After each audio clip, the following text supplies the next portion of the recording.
नमस्कार दोस्तों, स्वागत है आप सभी का विद्यासागर गुरुजी यूट्यूब चैनल पर।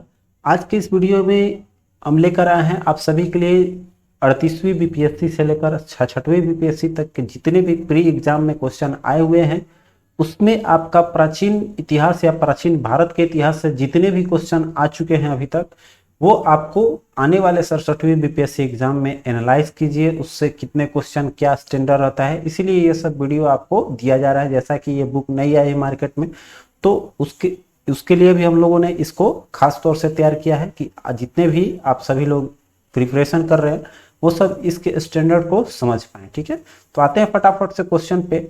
कह रहे हैं भारत में पशुपालन एवं कृषि के प्राचीनतम साक्ष्य प्राप्त हुए थे। तो देखिए, पशुपालन और कृषि का बात करेगा तो वो सबसे पहले हमको मेहरगढ़ से मिला था। ठीक है, तो यहाँ पर इसका आंसर देखेंगे, आपका डी हो जाएगा मेहरगढ़। ठीक है, यहाँ पर उसकी व्याख्या देखेंगे तो कह रहा है कि प्रारंभिक स्थल मेहरगढ़ को माना गया है, जो कि समय दिया हुआ है आपका 7000 से 5500 ईसा पूर्व। ठीक है, ये जो है मेहरगढ़ पड़ता कहाँ है आपका, तो ये पड़ जाता है आपका पाकिस्तान के बलूचिस्तान में। ठीक है, और यहाँ पर एक दो चीज और है, तो यहाँ पर कुछ लोगों का कहना है कि ये जो समय है पशुपालन का, इसमें मेहरगढ़ का, वो 8500 ईसा पूर्व माना गया है। ठीक है, और एक चीज यहाँ ध्यान दीजिएगा कि अगर भारत में खोज भारतीय उप महाद्वीप में बात किया जाए प्राचीनतम कृषि साक्ष्य वाला स्थल, तो वह है आपका संत कबीर नगर। ठीक है, जो आपका उत्तर प्रदेश में पड़ता है। ठीक है, तो उत्तर प्रदेश के संत कबीर नगर है, ध्यान दीजिएगा यहाँ पर, जो कि आपका कौन सा है, लहुरा देव, बहुत बीवीआई है आपका।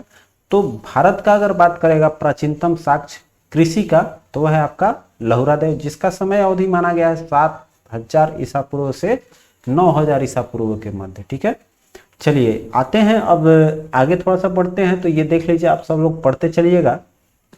यहाँ पर देख लीजिए, आपका मेहरगढ़ पाकिस्तान के बलूचिस्तान में स्थित है, जहां से आपको गेहूं के साक्ष्य मिले हैं। ठीक है, चलिए आते हैं।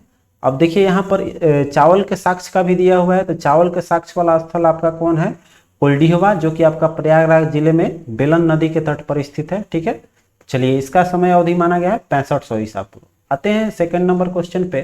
अरे प्राचीन निम्नलिखित में से किसको कैलकोलिथिक युग भी कहा जाता है, तो ये आपका ताम्रपाषाण युग है, जिसको हम लोग कैलकोलिथिक युग भी कहते हैं। ठीक है, जिसमें कि आपका तांबे का यूज हुआ करता था। ठीक, और कह रहा है कि जिन संस्कृति में तांबे के औजारों के साथ साथ पत्थर के बने हुए उपकरणों का प्रचलन मिलता है, उन्हें हम लोग क्या कहते हैं, ताम्रपाषाणिक संस्कृति भी कहते हैं। ठीक है, चलिए आगे चलते हैं। थर्ड क्वेश्चन देखिए, आपका कह रहा है कि हड़प्पा में मिट्टी के बर्तनों का सामान्यतः किस रंग का उपयोग होता था। तो जाहिर सी बात है, ये सबको याद भी होगा, या आजकल भी आप लोग देखते हैं, तो किस रंग की मिलती है आपको, कलर लाल कलर की। ठीक है, तो वो क्लियर हो गया। यहाँ से उसकी व्याख्या जो है वो पढ़ते रहना है, क्योंकि हम लोग बुक कवर कर रहे हैं, तो ऐसा कोई भी चीज नहीं हो कि हम लोगों को छूट सके। ठीक है, तो यहाँ पर आप देख लीजिए, इसमें जो है इन मृत भांडों के ऊपर जो है लाल रंग की पुताई कर दी जाती थी, तथा निचले हिस्से में जो है आपके काले रंग के विभिन्न प्रकार की चित्रकारी की जाती थी। क्लियर है, चलिए आगे देखते हैं। 4 नंबर क्वेश्चन है कि सिंधु सभ्यता निम्नलिखित में से किस युग में पड़ता है। तो ये माना गया है आपको आद्य ऐतिहासिक काल में। ठीक है, आपका आद्य ऐतिहासिक काल हो जाएगा, डी ऑप्शन करेक्ट है। ठीक है, देख लीजिए, आपका डी हो जाएगा आद्य ऐतिहासिक काल। तो यहाँ पर व्याख्या अगर देखना है तो इसका समय आपको कितना है, आपको यहाँ पर हो जाएगा 2500 बीसी से आपका 600 बीसी तक। ठीक है, सैंधव सभ्यता आपका आद्य ऐतिहासिक काल की सभ्यता है, क्योंकि इसमें लेखन कला की ज्ञान तो है, परंतु अभी तक इसे पढ़ा नहीं जा सकता है। ठीक है, तो क्वेश्चन आता है कि कभी कभी आता है आपका कि सैंधव सभ्यता का जो है वो लिपि कैसा है, तो भाव चित्रात्मक माना गया है। ठीक है, जैसे कि वो चित्र के द्वारा व्यक्त किया गया है लिपि को, तो वो अभी तक लिखने का कला था, वहां पर शिलालेखों पर लिखा हुआ चीज दिखाई देते हैं, लेकिन उसको पढ़ा नहीं जा सका है अभी तक। ठीक है, चलिए आगे चलते हैं। अगले क्वेश्चन पे ये कर है कि आपका सिंधु घाटी सभ्यता का सबसे महत्वपूर्ण विशेषता क्या है। तो वहां का सबसे महत्वपूर्ण विशेषता थी कि वहां पर नगरीकरण माना गया है, या नगर का स्थापना माना गया है। इसी के साथ आपका एक और चलता था, जिसको हम लोग की विदेशों में चलता था, इसका समकालीन माना गया है, जिसको हम लोग बोलते हैं मेसोपोटामिया की सभ्यता। ठीक है, वो भी प्राचीनतम सभ्यता है, लेकिन उसमें जो है एक विशेषता इसको अलग बनाती है सिंधु घाटी सभ्यता को, उससे भी सर्वश्रेष्ठ माना गया है, क्योंकि इसमें जो है पक्की ईंट से बनी इमारतों का यूज किया गया है, जबकि आपका मेसोपोटामिया का जो सभ्यता है उसमें कच्ची ईंटों का ही प्रयोग किया गया है। तो माना गया है कि इन लोग के पास ज्यादा दिमाग था, ज्यादा विकसित थे ये लोग, ठीक है। तो यहाँ पर इसका आंसर देखते हैं, तो आंसर आपका 5 का ए है। क्लियर है। वहाँ की विशेषता क्या है? सिंधु घाटी सभ्यता की प्रमुख विशेषता है नगर नियोजन। जैसे कि उसमें हम लोगों ने पढ़ा भी था कि वहाँ की गलियां एक दूसरे का संपूर्ण पर होती थी। तो ये सब विशेषताएं हैं आपका, जो आपको सिंधु घाटी सभ्यता को विशेष बनाती है। यहाँ पर एक चीज आपको दिखाई दे रहा है कि पक्की ईंट से बनी इमारतों में जो है मोहनजोदड़ो का विशाल स्नानागार और आनानागार प्रमुख है। तो यहाँ पर एक ट्रिक आपको मैंने पिछला वीडियो जो डाला था बीपीएससी के या पीसीएस स्टैंडर्ड का पढ़ाया था सिंधु घाटी सभ्यता, उसमें ट्रिक बताया था कि यहाँ पर सबसे बड़ा नाम क्या है? बड़ा मतलब विशाल। तो विशाल चीज आपको विशाल स्नानागार और विशाल आनानागार वो कहाँ मिलेगा भाई? तो सबसे बड़का नाम, सबसे बड़ा नाम, सबसे विशाल हो जाएगा। तो विशाल स्नानागार और आनानागार मिलेगा आपका मोहनजोदड़ो में, ठीक है। चलिए आगे चलते हैं, अगले क्वेश्चन पे हम लोग फटाफट से आएंगे। नेक्स्ट क्वेश्चन देखिए 6 नंबर का, निम्नलिखित में से कौन सा एक हड़प्पा का बंदरगाह है? ठीक है। तो हड़प्पा का बंदरगाह तो ऐसे ही पॉपुलर है भाई। यहाँ पर आपका कौन सा है? तो लोथल है, ठीक है। बहुत पॉपुलर ये आपका लोथल आता है। और लोथल ये पड़ता कहाँ है? आपका गुजरात में। ये भी क्वेश्चन ये तो कम आता है, लेकिन कह रहा है कि ये किस नदी पे बहुत बार, जैसे यहाँ लिखा हुआ है देखिए, भोगवा नदी के किनारे स्थित है। ये क्वेश्चन आपका बहुत बार आ चुका है, ठीक है। ध्यान दीजिएगा इस चीज को कि ये आपका लोथल कहाँ पड़ता है? भोगवा नदी के तट पर, जहाँ की महत्वपूर्ण उपलब्धि क्या है कि यहाँ पर हड़प्पा कालीन बंदरगाह थी, ठीक है। ये बहुत विकसित शहर भी माना गया है, आपका सबसे विकसित शहर हड़प्पा कालीन का लोथल ही था, ठीक है। आगे देखिए कर रहा है कि हड़प्पा कालीन स्थल में टेरकोटदा का हल प्राप्त हुआ था, कहाँ से? तो बनावली से। इसका भी ट्रिक बनाए थे हम कि हल जो होता है, हल का साक्ष्य मिला था। तो हल आपका ये जो है बनावली आपका कहाँ पड़ता है? हरियाणा में।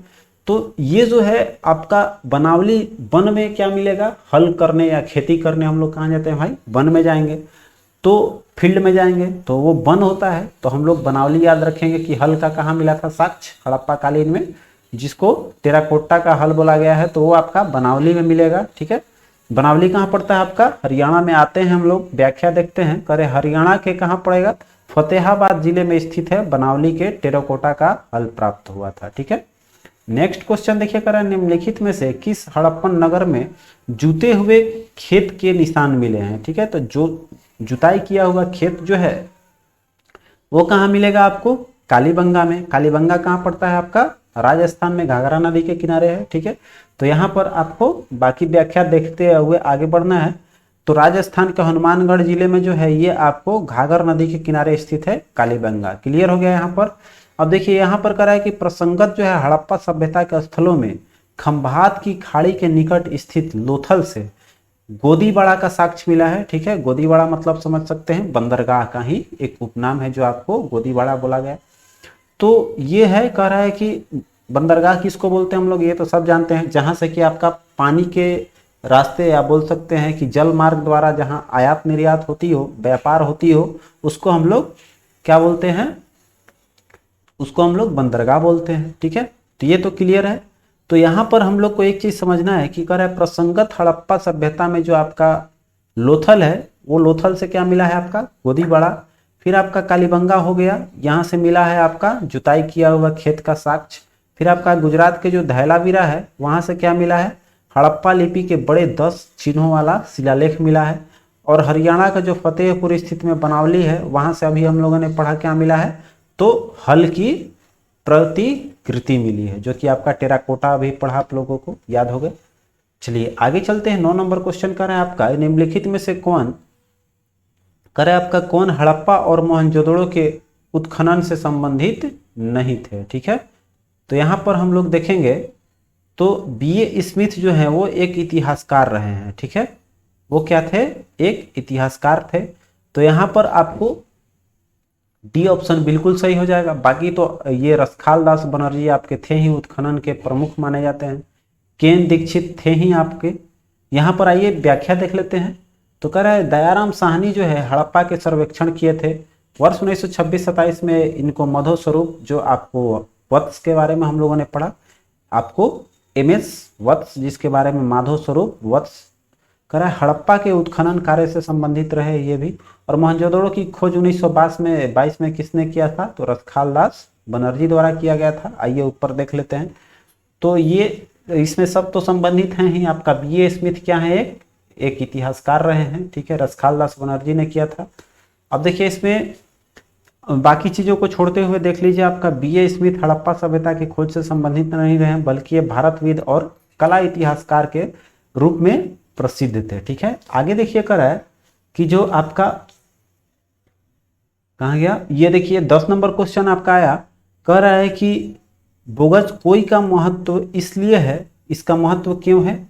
तो इसका महत्व इसलिए है कि यहाँ से आपका अभिलेख प्राप्त हुआ है, इसमें वैदिक देवी और देवताओं का वर्णन मिलता है, ठीक है। जो आपका बोगज कोई महत्व है, महत्वपूर्ण है। तो इसमें यहाँ पर देख सकते हैं आपका जितनी भी व्याख्या है। आगे बढ़ते हैं अब हम लोग।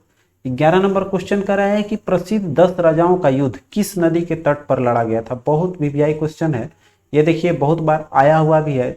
BPSC की बात छोड़ दिया जाए और कंपटीशन में भी देखा जाए तो ये बहुत बार क्वेश्चन आ चुका है। तो प्रसिद्ध 10 राजाओं का युद्ध ये लड़ा गया आपका परुषणी नदी पर, ठीक है, जिसका अभी वर्तमान में क्या नाम है? रावी नदी के नाम से हम लोग इसको जानते हैं, ठीक है। तो यहाँ पर आप देखेंगे कह रहा है 10 राग युद्ध, 10 राजाओं का युद्ध आपको पुरषणी नदी, जिसका वर्तमान में रावी है, कह रहा है रावी के तट पर लड़ा गया था, जिसमें भारतों के राजा किसके किसके बीच में हुआ था? तो यहाँ पर देख लीजिए वही आ गया, सुदास ने 10 राजाओं के एक संघ को हराए थे, ठीक है, इसीलिए इसका नाम 10 राग युद्ध रखा गया है। जिसमें आपको संघ में आर्याओं के प्रमुख जन थे अनु, दुह, यदु, परु और तुर्बुस। ये 5 लघु जनजातियों का समूह सम्मिलित था, जिसमें कि जिसके पुरोहित कौन थे? विश्वामित्र थे, ठीक है। चलिए आगे बढ़ते हैं। कर रहे हैं अगला क्वेश्चन, ऋग्वेद का कौन सा मंडल पूर्णतः सोम को समर्पित है? तो ये आपका 9वां मंडल जो है वो सोम को समर्पित किया गया है। ऋग्वेद में कुल कितने मंडल हैं? 10 हैं। और ये जो है किस मंडल में, आपको कमेंट करके बताना है कि ये जो है आपको ऋग्वेद के किस मंडल में गायत्री मंत्र का उल्लेख किया गया है। प्लीज कमेंट जरूर कीजिएगा कि किसमें है आपका। व्याख्या पढ़ लेते हैं हम लोग। कह रहा है कि ऋग्वेद में कुल 10 मंडल हैं। 9वां मंडल में सभी 114 मंत्र सोम को समर्पित है। 9वां मंडल आपका सोम के लिए है, जिसमें आर्यों का मुख्य पेय था सोम, जिसे मुजवंत पर्वत से प्राप्त किया जाता था। ऋग्वेद में 10वें मंडल में चारों वर्णों का आपको उत्पत्ति का उल्लेख किया गया है, ठीक है। तो आते हैं अब हम लोग अगले क्वेश्चन पे। अगला क्वेश्चन देखिए, करे आपका ऋग्वेद संहिता में 9वां मंडल पूर्णतः किसको समर्पित है? तो अभी पढ़े सोम को, ठीक है। और इसमें पेय नामांकृत देवता जिसको सोम पीते थे, तो वो देखिए यही ऊपर व्याख्या भी कर रहा है आपको देखने के लिए, ठीक है। अगला देखिए कर रहा है गायत्री मंत्र किस पुस्तक में मिलता है? तो अभी तो मैंने बोला गायत्री मंत्र आपको ऋग्वेद के कौन मंडल में है, आपको कमेंट करके बताना था। तो यह मंत्र ऋग्वेद के 3य मंडल में वर्णित है। देख लीजिए यहाँ पर उसका आ भी गया आंसर। तो आगे अगर वीडियो देखिएगा तो कमेंट कर लीजिएगा, ठीक है। गायत्री मंत्र जो है ऋग्वेद में उल्लेखित है। इसके रचनाकार किसको माना गया है ऋग्वेद के? तो विश्वामित्र हैं। और ऋग्वेद के 3य मंडल में वर्णित है आपका गायत्री मंत्र। क्लियर है? आइए चलते हैं 15 नंबर क्वेश्चन देखिए करें, निम्नलिखित में से किस भारतीय दर्शन ने परमाणु सिद्धांत का प्रतिपादन किया था? ठीक है, तो वैशेषिक ने परमाणु सिद्धांत का प्रतिपादन किया था, जिसमें उन्होंने कहा था कि सृष्टि का निर्माण जो है वो अणु से हुआ है। ठीक है, महर्षि कणाद इस दर्शन के प्रवर्तक थे। ठीक है, तो कहने का मतलब वैशेषिक दर्शन के इसके प्रतिपादक या प्रवर्तक कौन थे? तो आपके कणाद हो जाएंगे। जिसमें कहा गया था यही है कि जो आपका यूनिवर्स है वो एक एटम से बना हुआ है, अणु से बना हुआ है। ठीक है, अब आइए आगे चलते हैं। कर रहे हैं महावीर स्वामी का जन्म कहाँ हुआ था? तो ये तो सबको पता है, कुंडल ग्राम में हुआ था। कब हुआ था? तो 599 ईसा पूर्व के लगभग माना जाता है। आइए व्याख्या देख लेते हैं। कर रहे हैं महावीर का जन्म जो है कुंडल ग्राम या कुंडल वन कहीं कहीं मिलेगा, यहाँ पर कुंडलपुर भी है, तो यहाँ पर वैशाली के निकट लगभग 599 ईसा पूर्व मिला था। उनकी माता का नाम क्या था? त्रिशला, जो आपका वैशाली के लिच्छवी राजा गणराज्य के चेटक की बहन थी। और पिता सिद्धार्थ थे, जो आपको ज्ञात्रिक क्षेत्रियों के संघ के प्रधान थे। और उनके बड़े भाई का नाम था नंदीवर्धन। इन्हीं के अनुमति से इन्होंने अपना वैराग्य धारण किया था, ये तो सबको याद होगा। तो ये सब ज़्यादा चीज़ नहीं करते हुए बढ़ते हैं, व्याख्या आप लोग पढ़ लीजिएगा अच्छे से।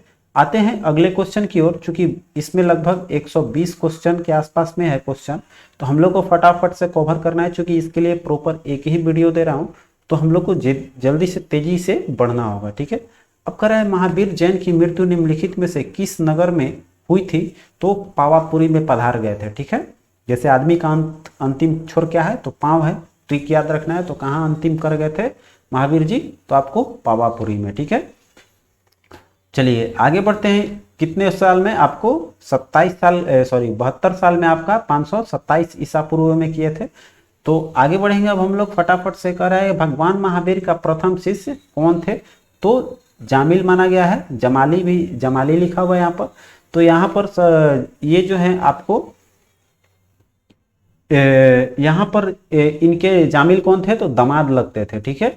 तो यहाँ पर आइए व्याख्या देख लेते हैं। कह रहा है महावीर स्वामी का जन्म क्षत्रिय वंश के सिद्धार्थ के यहाँ 599 ईसा पूर्व में हुआ था। इनकी पत्नी का नाम यशोदा, उनसे प्रियदर्शनी नामक एक पुत्री उत्पन्न हुआ था, और इस पुत्री के विवाह देखिए जामिला से हुआ था, जो आप इनका पहला शिष्य बने थे।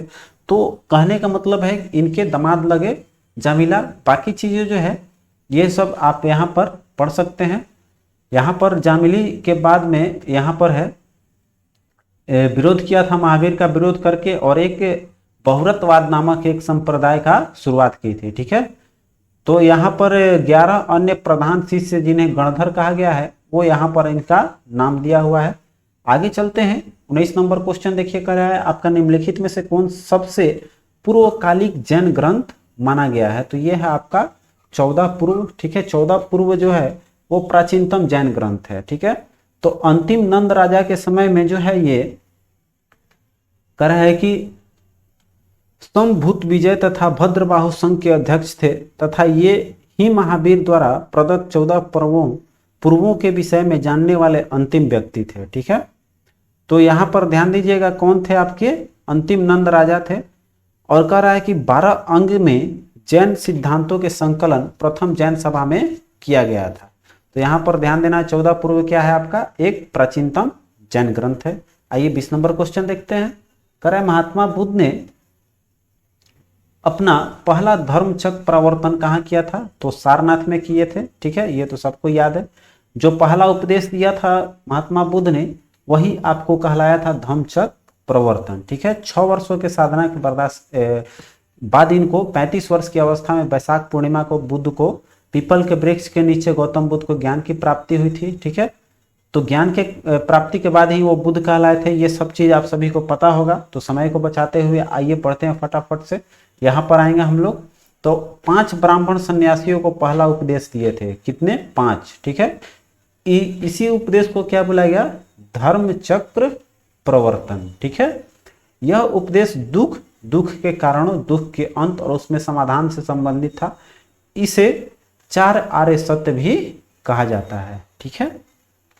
चलिए आगे बढ़ते हैं। कह महात्मा बुद्ध का महापरिनिर्वाण कहाँ हुआ था? मतलब कहाँ मृत्यु हुई थी उनको? तो कुशीनगर में। क्लियर है। चलिए यहाँ पर एक चीज और बताना चाहेंगे। जैसे आदमी का दाह होता है, जैसे जलाया जाता है इंसान को, तो वो कुश के द्वारा, या बोल सकते हैं घास फूस, उस तरह से जलाया जाता है उसकी मदद से। तो याद रखिएगा अंत महावीर बुद्ध भगवान का कहाँ हुआ था? कुशीनगर में। इसका फंडा है। चलिए आगे चलते हैं। करा महात्मा बुद्ध ने अपना पहला उपदेश सारनाथ में दिया था, और उसके पश्चात बुद्ध ने, ये सारी चीजें जो है यहाँ पर आपको बाकी पढ़ने की चीजें हैं, तो आप सब पढ़ते रहिएगा। ये व्याख्या हुआ है, पूरे अच्छे चीज दिए हुए हैं, इसलिए इसको मैं रोक कर आप सभी को दे रहा हूँ।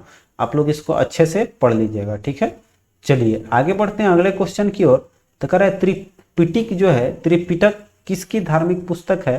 तो ये बुद्धों का जो है आपको कहते हैं उसको, मतलब सबसे अच्छा, मतलब बोल सकते हैं कि सर्वश्रेष्ठ आपको ग्रंथ माना गया है, तो वो त्रिपिटक है बौद्ध धर्म का, ठीक है।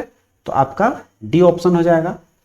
तो त्रिपिटक कह रहा है बौद्ध धर्म ग्रंथों में सर्वाधिक महत्वपूर्ण है। बुद्ध की मृत्यु के बाद उनकी शिक्षाओं को संकलित कर 3 भागों में बांटा गया।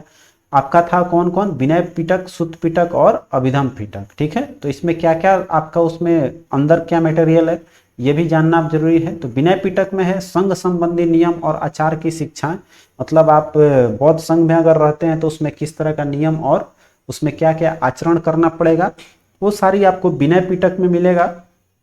सुध पिटक में है आपका महात्मा बुद्ध द्वारा जितने भी वचन दिए गए हैं वो सब संकलित किया गया है। और अभिधम पिटक में आपका दार्शनिक सिद्धांत है। ठीक है, तो ये सब बातें भी ध्यान में रखना है छोटी छोटी। आगे देखिए कर रहा है कि त्रिरत्न या तीन रत्न जिसे सटीक ज्ञान, सच्ची आस्था और सटीक क्रिया निम्न में से किससे संबंधित है। तो जैसे त्रिपिटक अभी हम लोगों ने पढ़ा, ये किसका था, आपको विनय पिटक और सुध पिटक और अभिधम पिटक। तो ये त्रिरत्न आपको कौन थे, यहाँ पर क्वेश्चन थोड़ा अच्छे से पढ़िएगा। त्रिपिटक अगर आएगा तो वो हो जाएगा आपका बौद्ध, और यहाँ पर ध्यान दीजिएगा त्रिरत्न या तीन रत्न है तो यहाँ पर आपका हो जाएगा सच्ची आस्था और सटीक क्रिया और आपका सटीक ज्ञान। तो ये हो जाएगा आपका जैन के बाद आप आ जाइए जैन धर्म पे। तो जैन धर्म देखते हैं आपका कितने नंबर ऑप्शन पे है भाई, आइए फटाफट से देख लेते हैं। आपका जैन धर्म ऑप्शन सी जो है वो बिल्कुल इसी पेज में हम लोग रहेंगे। आपका सी ऑप्शन दे रहा है जैन धर्म। ठीक है, जैन धर्म में मोक्ष के लिए 3 साधन आवश्यक बताए गए हैं, आपका सम्यक दर्शन, सम्यक चरित्र और सम्यक ज्ञान। ठीक है, तो इसमें है आपका मोक्ष के लिए 3 समन्वय आपका हो जाएगा, और इन तीनों को ही क्या कहा गया है, त्रिरत्न। ठीक है, क्लियर है। चलिए आगे चलते हैं। कह रहा है कि निम्नलिखित में से कौन सी बात बौद्ध धर्म तथा जैन धर्म में समान नहीं है। ठीक है, तो आत्मदमन की जो बात है वो आपको इसमें समानता नहीं है। ठीक है, बाकी जो है व्याख्या देख लीजिए आप लोग। तो कह रहा है कि गौतम बुद्ध ने मध्यम मार्ग का उपदेश दिया, वे मोक्ष के लिए कठोर साधना और काया क्लेश में विश्वास नहीं करते थे। इसके विपरीत जो है महावीर स्वामी का मोक्ष प्राप्ति के लिए घोर तपस्या तथा शरीर त्याग को आवश्यक बताया था। ठीक है, तो यही मेनली डिफरेंस है। आगे देखिए कर है बोध गया में बोधि वृक्ष अपने वंश के किस पीढ़ी का है। अभी बहुत बहुत इंपॉर्टेंट क्वेश्चन हो गया ये। ठीक है, तो ये आपका है पंचम चरण का, 5th जनरेशन का है आपका बोधि वृक्ष। ठीक, चलिए आगे चलते हैं, अगला क्वेश्चन देखेंगे। बाकी व्याख्या ये जो है आपको हल्का हल्का स्क्रॉल करके दे रहे हैं कि आप इसको अच्छे से पढ़ सकें। वीडियो को थोड़ा सा पॉज कर लीजिएगा और पढ़ लीजिएगा। अब देखिए आते हैं हम लोग, कर रहा है बराबर की गुफाओं का उपयोग किसने आश्रय के रूप में किया था। तो वहां पर जो है जैन बोल रहे हैं, आपका बौद्ध धर्म के आजीवक जो होते थे उनको क्या आपको बराबर की गुफाओं में ठहराया गया था। ये आपको आजीवकों को वहां पर आश्रय दी गई थी, ये तो सबको पता होगा। तो एक तरह से बौद्ध ही थे वो। तो कहने का मतलब ये बनवाया किसने था बराबर की गुफा, ये भी जानना बहुत जरूरी है हम लोगों को। तो अशोक द्वारा इसका निर्माण करवाई गई थी। ठीक है, तो यहाँ पर तो गौतम बुद्ध के बारे में सारी बातें दी गई है। ठीक है, यहाँ पर देखते हैं हम लोग का ये जो है आपका ये पिछला पेज ही आ गया है आपका इसमें। तो हम लोग फटाफट से आते हैं अगले टॉपिक पे। देखिए यहाँ पर बराबर की गुफा की बात कर रहे थे। तो मौर्य युग में पर्वत गुफाओं को काटकर निवास स्थान बनाने की कला का पूर्ण विकास हुआ, और अशोक तथा उसके पौत्र दशरथ के समय में बराबर तथा नागार्जुनी पहाड़ियों को काटकर आजीविकों के लिए आवास बनाए गए थे। तो कहने का मतलब बराबर और नागार्जुनी पहाड़ी दोनों आएगा, तो इसमें पुत्र भी इनके शामिल हो जाएंगे, अशोक के पुत्र दशरथ भी। ठीक है, तो अशोक के समय बराबर पहाड़ी की गुफा में सुदामा की गुफा और कर्ण चौपड़ नामक गुफा सर्वप्रसिद्ध है। ठीक है, चलिए आगे देखते हैं अब हम लोग। करा है 27 की आजीवक संप्रदाय के संस्थापक कौन थे। तो मखली पुत्र गोसाल। ठीक है, तो आपको यहाँ पर मखली गोसाल लिखा हुआ है, कोई दिक्कत नहीं है, मखली पुत्र गोसाल भी मिलेगा कहीं। प्रारंभ में महावीर के शिष्य थे, किंतु बाद में मतभेद के चलते महावीर के शिष्यता त्याग कर आजीवक नामक स्वतंत्र संप्रदाय की स्थापना की। इसका मत जो है नियतिवाद कहा गया है। आगे देखते हैं, अगला क्वेश्चन है आपका पाटलिपुत्र के संस्थापक कौन थे। तो उज्जैन को माना गया है, ये तो सभी को पता होगा पाटलिपुत्र के संस्थापक। कह रहा है कि पाटलिपुत्र की स्थापना अजातशत्रु के उत्तराधिकारी कौन थे, उज्जैन थे, जो गंगा और सोन के नदी के संगम पर एक किला बनाकर की थी। ठीक है, पाटलिपुत्र की स्थापना। यहाँ पर देखिए अभी आपका लगभग आधा घंटा का वीडियो हो गया, लेकिन अभी हम लोग क्वेश्चन नंबर 30 के आसपास ही पहुंचे हुए हैं। तो 25 मिनट का वीडियो हो गया है। तो कुल मिला जुलाकर अगर 120 क्वेश्चन है तो 1 मिनट के हिसाब से विश्लेषण करते हुए हम लोग को काफ़ी समय लग सकता है। तो आप यही करेंगे कि इसका 2 पार्ट कर देते हैं, लगभग 1 घंटा की वीडियो रहेगी। तो चलिए आगे बढ़ते हैं, बाकी अगले पार्ट में हम लोग देखेंगे, ठीक है। तो यहाँ पर कहने का मतलब है, इसने मगध साम्राज्य की राजधानी जो है कौन, आपके उज्जैन जो है वो राजगिरी से पाटलिपुत्र स्थानांतरित की। यह नगर शिशुनाग वंश, नंद वंश और मौर्य वंश की भी राजधानी रही उसके बाद में, ठीक है। तो यहाँ पर आगे देखिए 29 क्वेश्चन आपका आ गया, कह रहा है किस शासक द्वारा सर्वप्रथम पाटलिपुत्रा की राजधानी के रूप में चयन किया गया था। तो पाटलिपुत्र को चयन किया था कौन, उज्जैन ने सर्वप्रथम, ठीक है, सर्वप्रथम जोड़ा हुआ। आगे देखिए कह रहा है निम्नलिखित में से किस राजा ने पाटलिपुत्र बसाया था। वही क्वेश्चन देखिए घुमा घुमा कर बीपीएससी ने कितनी बार पूछा है आपका, किसने बसाया था, तो उज्जैन ने ही, ठीक है। चलिए आगे बढ़ते हैं अगले क्वेश्चन पे। 31 क्वेश्चन आइए देख लेते हैं। अगला क्वेश्चन है आपका 31 नंबर कि विश्व का पहला गणतंत्र वैशाली में किसके द्वारा स्थापित किया गया था। तो वो तो लिच्छवी थे वैशाली के राजा, जैसा कि आप लोगों ने पढ़ा भी अभी ऊपर, जैसे त्रिशला के बारे में जब हुआ तो बात निकली थी, तो आप सभी को याद होगा उस समय लिच्छवी के नरेश कौन, लिच्छवी नरेश आपको वैशाली का हो जाएगा, तो लिच्छवी वैशाली हो जाएगा। चलिए, जो कि एक चीज आता है कि माना गया है कि सर्वप्रथम जो है पहला गणतंत्र स्थापित किया गया था तो वो वैशाली के लिच्छवियों ने किया था। विश्व का पहला माने सर्वप्रथम माना गया है पूरे विश्व में। तो वैशाली जो है बुद्ध काल का सबसे बड़ा और शक्तिशाली गणराज्य भी था, और लिच्छवी जो है वो का बज्जी संघ के सर्वप्रमुख था, ठीक है। जो आपका संघ पढ़े थे उसमें आपका लिच्छवी आता है, आप सभी को याद हो गए। तो फटाफट से क्वेश्चन की ओर बढ़े। कह रहा है मगध की प्रारंभिक राजधानी कौन सी थी, राजगृह थी, ये तो सबको क्लियर है, ठीक है। अब कह रहा है देखिए यहाँ पर कुछ चीज, थोड़ा सा एक चीज दिया हुआ है, मगध पर शासन करने वाला पहला राजवंश कौन था, बृहद्रथ वंश, ठीक है।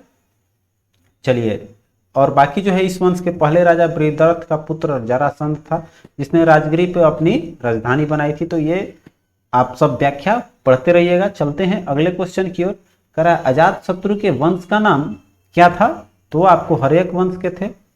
तो मगध के शासक अजात शत्रु अपने पिता एवं हर्यक वंश के संस्थापक बिंबिसार की हत्या कर राजगद्दी पर बैठा था। इसकी हत्या भी उसके पुत्र उदयन जो है, जो आपकी कौशाम्बी के वत्स राजा उदयन से भिन्न ने कर दी थी। तो कहने का मतलब जो है ये जो है आपका पितृहत्यात्मक इसको कहा गया है, कौन, हर्यक वंश को, क्योंकि ये होता क्या था कि अपने बाप को ही मार मार कर सब अपने राजगद्दी पर बैठ जाता था, तो इसीलिए इसको पितृहत्यात्मक वंश भी कहा गया है। तो ये हर्यक वंश के संस्थापक बिंबिसार की हत्या किया किसने, आपको अजातशत्रु ने, और अजातशत्रु की हत्या किया इसके पुत्र उदयन ने। चलिए आगे चलते हैं। कह रहा है कि सेंड्रोकोटस ने चंद्रगुप्त मौर्य की पहचान किससे की है, तो आपका विलियम जोन्स ने, ठीक है। जैसे कि इसका चंद्रगुप्त मौर्य का ही एक उपनाम है, कौन सा, सेंड्रोकोटस, क्लियर है, यही चीज है। और इसका पहचान करने वाले थे विलियम जोन्स, ठीक है। तो आगे जो भी है आपको देख लीजिए। यहाँ पर एक और क्वेश्चन है, ये है आपको सेंड्रोकोटस बोला था विलियम जोन्स ने इतिहासकार, और एलियन और प्लूटार्क ने चंद्रगुप्त मौर्य को एंड्रोकोटस के रूप में वर्णित किया है, जबकि जस्टिन ने इनको सेंड्रोकोटस और सिकंदर महान की भेंट का उल्लेख किया है, ठीक है। तो ये इनकी इतिहास के पन्नों से लिया हुआ ये सब क्वेश्चन है, ठीक है। आते हैं 35 नंबर क्वेश्चन पे। 35 क्वेश्चन है, ब्राह्मी लिपि को सर्वप्रथम किसने पढ़ा था, तो ये तो सभी को पता होगा, जेम्स प्रिंसेप जो है वो सबसे पहले पढ़ने में सफलता हासिल की थी ब्राह्मी लिपि को। यहाँ पर देखिए बहुत बार क्वेश्चन ये आ भी चुका है, देख लीजिए कितनी बार आया हुआ है ये, आपको और भी कंपटीशन में भी इसको पूछा गया है इस तरह से। तो आगे बढ़ते हैं, बाकी व्याख्या है। आगे है मेगास्थनीज की पुस्तक का नाम क्या है, तो वो इंडिका है जो मेगास्थनीज ने लिखा है, बहुत पॉपुलर है, इतिहास का बहुत ही अच्छा इसको स्रोत माना गया है। तो कह रहे ये किसके है, चंद्रगुप्त मौर्य सिकंदर के समकालीन शासक था। ये आपका सिकंदर के समकालीन विदेशी लेखक निरियाकस, ये जितने भी कहने का मतलब ये व्याख्याएं हैं वो ये कहने का मतलब इंडिका का है, ठीक है। और देखिए यहाँ पर कह रहा है कि विदेशी लेखकों में मेगास्थनीज का नाम सर्वाधिक महत्वपूर्ण है, क्यों? क्योंकि इसकी पुस्तक जो इंडिका है ये मौर्य इतिहास का प्रमुख स्रोत माना गया है, ठीक है। तो ये आपका, अब इसी पे देखिए एक और क्वेश्चन दे दिया है कि इंडिका का लेखक कौन था, तो ये कौन था आपका? मेगास्थनीज था, ठीक है। यहाँ पर हो जाएगा मेगास्थनीज की पुस्तक इंडिका के में पाटलिपुत्रा का नगर प्रशासन का वर्णन पूरा अच्छी तरह से दिया हुआ है। इसके अनुसार पाटलिपुत्रा का नगर प्रशासन 30 सदस्यों की विभिन्न समितियों द्वारा होता था। इसकी कुल 6 समितियां होती थी और प्रत्येक समिति में 5 हो जाएंगे, तो कुल मिलाकर आपके 30 सदस्य हो जाएंगे, ठीक है। अब देखिए यहाँ पर एक चीज मृत्यु दंड दिखाई दे रहा है आपको, तो कह रहा है कि करों की चोरी करने वालों को मृत्यु दंड दिया जाता था उस समय, ठीक है। चलिए आगे चलते हैं। कह रहा है मेगास्थनीज दूत किसका माना गया है, तो वो आपको सिलियोकस का दूत है मेगास्थनीज, ठीक है। आइए इसकी व्याख्या देख लीजिएगा। बाकी आते हैं हम लोग क्वेश्चन पे। ये रहा इसकी व्याख्या, ठीक है। व्याख्या ये रहा, मेगास्थनीज सेल्यूकस निकेटर द्वारा चंद्रगुप्त मौर्य की राज्यसभा में भेजा गया था। ये एक यूनानी राजदूत था जो कि आपका इसके पूर्व यह जो क्या था, अराकोसिया के क्षेत्रपत की राज दरबार में सेल्यूकस की राजदूत रह चुका था, ठीक है। तो बाकी जो चीजें हैं आप यहाँ पर देख लीजिए। बाकी है 39 क्वेश्चन कर रहा है अंतिम मौर्य सम्राट कौन था, तो वो आपका बृहद्रथ था। आगे देखिए कर रहा है अंतिम मौर्य शासक बृहद्रथ था। बृहद्रथ की हत्या कर उसकी सेनापति जो पुष्यमित्र शुंग है वो आपका शुंग वंश का स्थापना करता है 184 ईसा पूर्व में। अब कह रहे हैं अगला क्वेश्चन है कि किस अभिलेख में रुद्रदामन प्रथम की विभिन्न उपलब्धियां वर्णित है, ठीक है। तो ये देखिए सबसे प्रसिद्ध है रुद्रदामन का आपका जूनागढ़ अभिलेख, ठीक है। तो कह रहा है गुजरात में ये पड़ता है जूनागढ़। कह रहा है जूनागढ़ के रुद्रदामन का जो अभिलेख प्राप्त हुआ है, यह कह रहा है शिला पर जिस शिला पर उत्कृष्ट है उस पर अशोक के 14 प्रज्ञानों में की एक प्रति तथा स्कंदगुप्त के 2 लेख भी खुदे हुए हैं। यह संस्कृत भाषा और ब्राह्मी लिपि में लिखा गया है जूनागढ़ अभिलेख। तो यहाँ से ये इंपॉर्टेंट फैक्ट्स बनता है। आगे देखिए कर रहे हैं निम्नलिखित राजाओं में से किसका जैन धर्म के प्रति भारी झुकाव था, तो आपको खारवेल का जो है इसमें आता है जैन धर्म के प्रति इसका झुकाव या इसमें अभिरुचि थी खारवेल का। तो कलिंग, आपको कलिंग का चेदी वंशीय शासक था खारवेल, जो कि प्राचीनतम भारतीय इतिहास का सर्वश्रेष्ठ शासक माना गया है, महानतम सम्राट माना गया है। करे उड़ीसा प्रांत के भुवनेश्वर के 3 मील की दूरी पर स्थित उदयगिरी पहाड़ी की हाथी गुफा में इसका एक बिना तिथि का उल्लेख प्राप्त हुआ है, अभिलेख प्राप्त हुआ है। यह अभिलेख खारवेल का इतिहास जानने का एकमात्र स्रोत है, ठीक है। तो कहने का मतलब हाथी गुफा आता है क्वेश्चन के अभिलेख किसका है, तो ये आपका कलिंग नरेश खारवेल का है, ठीक है। इसका जैन धर्म की प्रति भारी झुकाव था। हाथी गुफा अभिलेख किस भाषा में है, प्राकृत भाषा में, क्लियर है।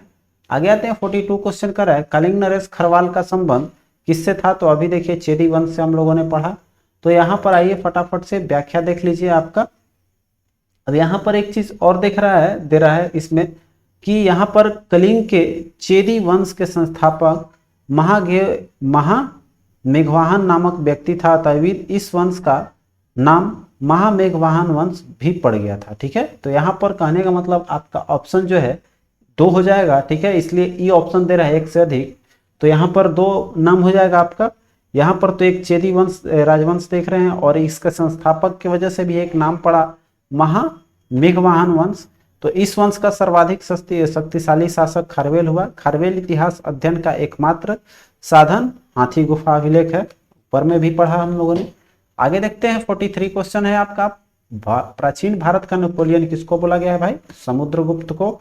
समुद्रगुप्त की बहुत सारी उपनाम भी है, तो इन सभी बातों पे आगे बात करेंगे हम लोग। आगे देखिए करें इतिहासकार विसेंट स्मिथ ने अपनी चर्चा जो है अर्ली हिस्ट्री ऑफ इंडिया में समुद्रगुप्त की वीरता और विजय में मुग्ध होकर उसके भारत का नेपोलियन संज्ञा दिया है, ठीक है। तो यहाँ एक चीज हम लोग को जानने को मिल रहा है कि भारतीय नेपोलियन जो है भारत का नेपोलियन इतिहासकार विसेंट स्मिथ ने, जिसको हम लोग बी स्मिथ के नाम से जानते हैं, उसका पुस्तक का शीर्षक आपको अर्ली हिस्ट्री ऑफ इंडिया में मिलेगा, ठीक है। आते हैं 44 क्वेश्चन का है गुप्त सम्राट जिसने हुंडों को पराजित किया वे कौन थे आपको, तो एक स्कंदगुप्त थे जो हुंडों को आपको पराजित किए थे। तो यहाँ पर हुंडों को पहला भारतीय आक्रमण गुप्त साम्राज्य स्कंदगुप्त के शासनकाल में 455 ईस्वी में हुआ था। स्कंदगुप्त के हाथों में बुरी तरह परास्त हुआ, स्कंद से वो बुरी तरह परास्त हो गया था। बाकी जो है यहाँ पर आप लोग व्याख्या पढ़िएगा, ठीक है। आगे देखिए, आप आते हैं 45 क्वेश्चन कर है, किस प्रकार की भूमि को अप्रहत कहा जाता है, ठीक है। तो बिना जोता हुआ जो जंगली भूमि होती है उसको अप्रहत कहा जाता है, ठीक है। ये ऑप्शन हो जाएगा। चलिए आते हैं अगले क्वेश्चन में। ये देखिए हाल फिलहाल का आया वो क्वेश्चन है।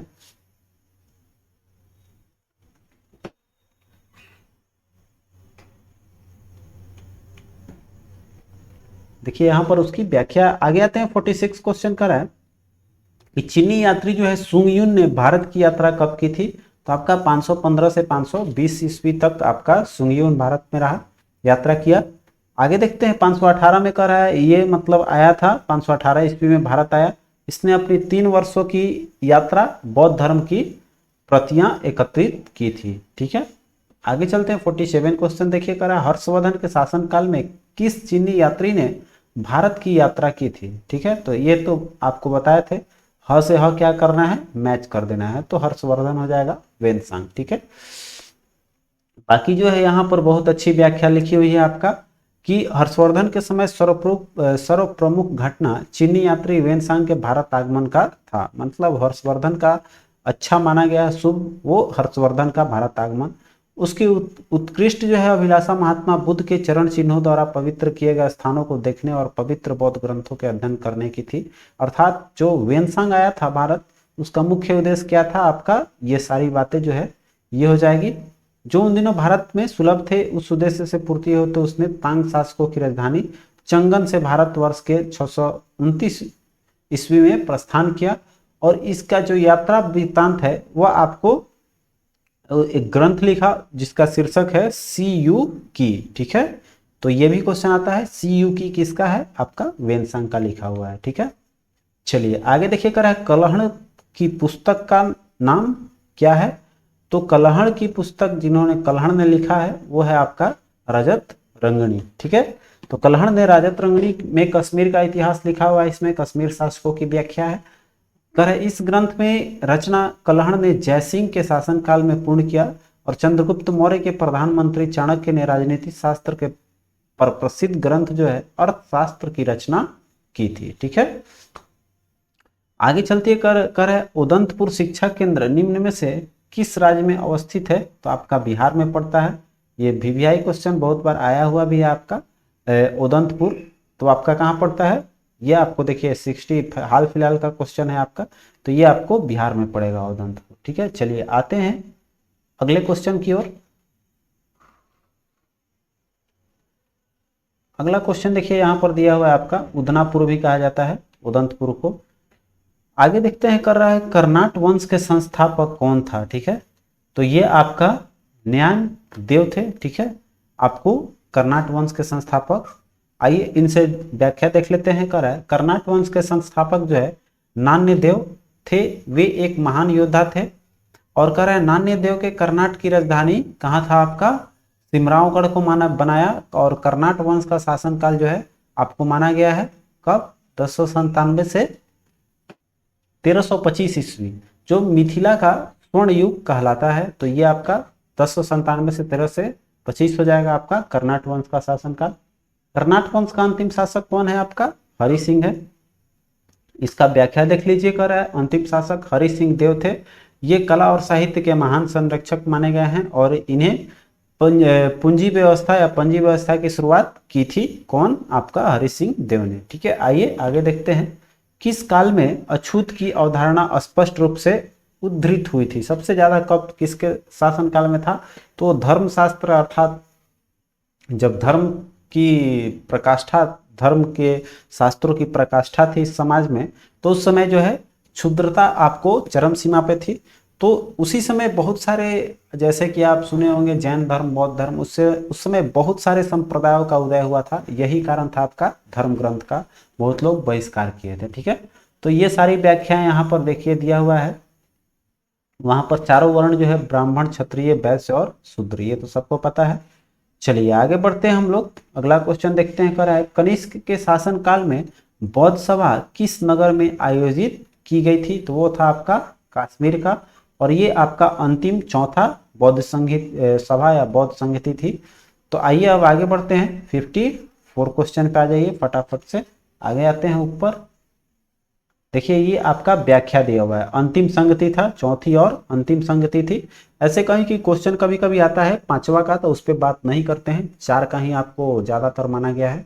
तो अंतिम संगति जो है सभा कुषाण शासक कनिष्क के राजकाल में राजकाल या उसके शासनकाल में हुआ था, कश्मीर के कुंडलवन में, जिसकी अध्यक्षता किसने, वसुमत मित्र ने की थी, और उपाध्यक्ष थे आपको अश्वघोष। ठीक है, बाकी जो है आप यहाँ पर देख लीजिए, यहाँ पर एक चीज आपको मिलेगा कि ये बौद्ध ग्रंथों के कठिन अंशों पर समन्वयक विचार किया गया और प्रत्येक पिटक पर भाष्य लिखे गए थे आपको चौथी बौद्ध संगति में ही। ठीक है, चलिए यहाँ पर देखिए त्रिपिटक में लिखे गए इन्हीं भाष्यों में एक है विभाषा शास्त्र, जो कि आपका चौथा में यही आपका प्रमुख रहा। बाकी ये जो रहा आप लोग पढ़ लीजिएगा। आगे चलते हैं, भगवान बुद्ध के महापरिनिर्वाण के बाद पहली बौद्ध संगति हुई थी, वो आपका कहाँ हुआ था? बौद्ध संगति पहला राजगीर में हुआ था। ऊपर में इसकी सारी व्याख्या दी हुई है। आगे देखिए कर है बुद्ध के जीवन काल के 4 महत्वपूर्ण घटनाओं और उनसे संबंध में 4 नीचे उल्लेख दिए गए हैं, और इसका स्तंभ 1 से 2 में अंकित है। इसको सुमेलित करना है। ठीक है, तो यहाँ पर 3 दिखाई दे रहा है, कहने का मतलब हम लोग को सुमेलित करना है। ठीक है, तो आइए फटाफट से मिलाते हैं। तो कह रहा है आपका कि जन्म हुआ था कहाँ आपको? तो ये हुआ था लुम्बिनी में। ज्ञान की प्राप्ति कहाँ हुआ इनको? बोधगया में। और प्रथम प्रवचन कहाँ दिए थे, जिसको धर्मचक्र प्रवर्तन कहा गया, वो सारनाथ में। और निधन बोले थे कि जल गए कहाँ आपको जाके, मतलब कुश में जलता है, ठीक बताया जैसे कि, तो निधन इनका हुआ कुशीनगर में। तो आपका ऑप्शन कौन सा मैच करेगा? ए का 3, बी का 2, 3 का 1, आपका ऑप्शन सी करेक्ट हो जाएगा। ठीक है, देखिए इसमें सी आंसर दे रहा है आपका। बाकी जो चीजें हैं यहाँ पर आप पढ़ सकते हैं। आगे देखिए करें बोधगया में महाबोधि मंदिर बनाया गया है, बहुत इंपॉर्टेंट है आपका। क्यों बनाया गया है महाबोधि मंदिर? तो यहाँ पर जो है सबसे पहली बात है कि वहाँ पीपल के नीचे ज्ञान प्राप्त हुआ था, तो नाम से ही लग रहा होगा, तो वहाँ ज्ञान की प्राप्ति हुई थी, तो इसीलिए जो है वहाँ पर महाबोधि मंदिर नाम पड़ा है। तो वहाँ ज्ञान की प्राप्ति हुई थी। तो कह रहा है कि यहाँ आपको बी ऑप्शन पे दिया हुआ है, बी ऊपर था। तो यहाँ पर कह रहा है कि 35 वर्ष की आयु में महात्मा बुद्ध को वैशाख पूर्णिमा के रात को इनको मिला था। यहाँ पर कह रहा है कि यह मंदिर पूरी तरह ईंटों से निर्मित है। वर्ष 2002 में यूनेस्को ने इसको विश्व धरोहर में स्थल में शामिल किया था। ठीक है, तो ये जो है मुख्य रूप से क्या है, वहां ज्ञान के प्राप्ति हुआ था, ज्ञान प्राप्त हुआ उसी पीपल वृक्ष के नीचे जहां वो बोधि मंदिर या बुद्ध का वो मंदिर बना हुआ है। ठीक है, कह रहा है गौतम बुद्ध को एक देवता का स्थान किस राजा के युग में प्राप्त हुआ था? तो ये आपको कनिष्क के शासन काल में जो है बुद्ध को देवता का रूप माना गया, जो आपका चौथी बौद्ध संगति हुआ था। ठीक है, चलिए यहाँ यही चीज है चौथी, कभी कभी क्वेश्चन आता है यहीं पर देखिए हीनयान और महायान ये जो है बौद्ध जो है 2 भागों में टूट जाते हैं, हीनयान और महायान। महायान अपने आप को बुद्ध का देवता माना गया। महायान शाखा जो है वो अपने आप को महान भी लगाते थे, तो यह महा शब्द जुड़ा हुआ था, आपसे याद रख सकते हैं। और इसी के साथ अनेक बौद्धिस्तों को भी पूजा प्रारंभ हुई थी। ठीक है, तो यहाँ पर ये क्लियर हो जाएगा।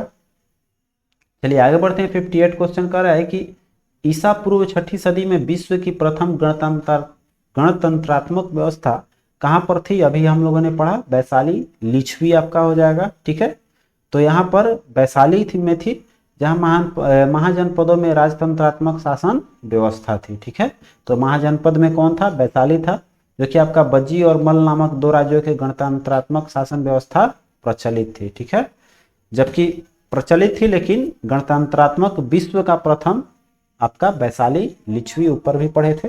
चलिए आगे आते हैं। अरे 16 महाजनपदों की सूची उपलब्ध है किसमें? आपको अंगुत्तर निकाय में। ठीक है, अंगुत्तर निकाय कभी क्वेश्चन पूछता है किस धर्म से है, तो ये बौद्ध धर्म से आता है। ठीक है, यहाँ पर ध्यान दीजिएगा, क्वेश्चन आता है आपका अंगुत्तर निकाय किस धर्म से संबंधित है, तो आपका बौद्ध धर्म से है।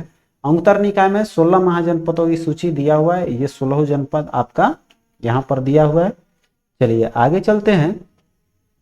यहाँ एक क्वेश्चन आता है, देखिए कि दक्षिण भारत का एकमात्र महाजनपद है आपका अस्मक, ठीक है, आपका कौन सा है, अस्मक, जो दक्षिण भारत में स्थित है।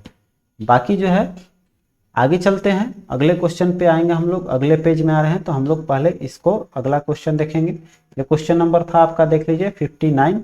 आते हैं 60 नंबर क्वेश्चन पे, इसके बाद 120 क्वेश्चन के आसपास में है, तो उसको हम लोग अगले वीडियो में करेंगे।